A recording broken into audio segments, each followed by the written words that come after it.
ba ko a anope me pese me kana me draw attention to Ghana penyimfo mesramo Accra yesum dodo.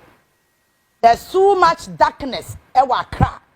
I say ahimache wo ba areas na menenam ni nyina esum street light no ade de na ekoso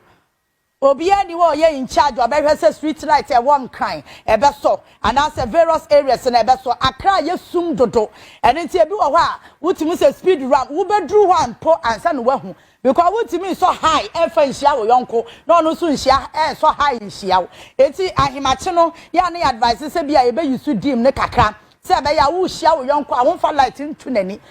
obi wo ho a o twika adraba fo no so yentu ye hofo obi timi de high na ntenkwa ono wonim bibia friend dimo wo so high ni say ya on control ni biem eya don't forget so mo so mo nam kwan no so obi wo ho a wan challenge a on timi ntwi ni car no eti wo de light de tu nani no e kire say wo pese obehu kwam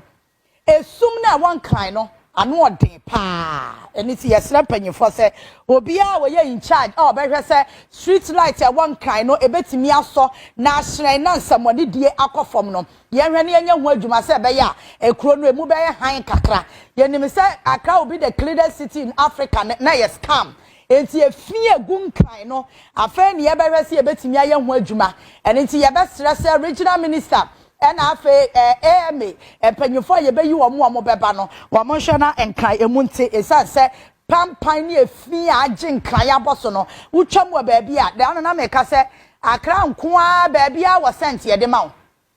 onam tamakwa no so wo ne cent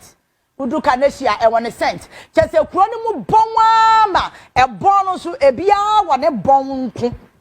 enye for your health enye ya besra se wo mo eye in charge no wo me hwe no ma ye ho adwuma ma ye because e ha adwen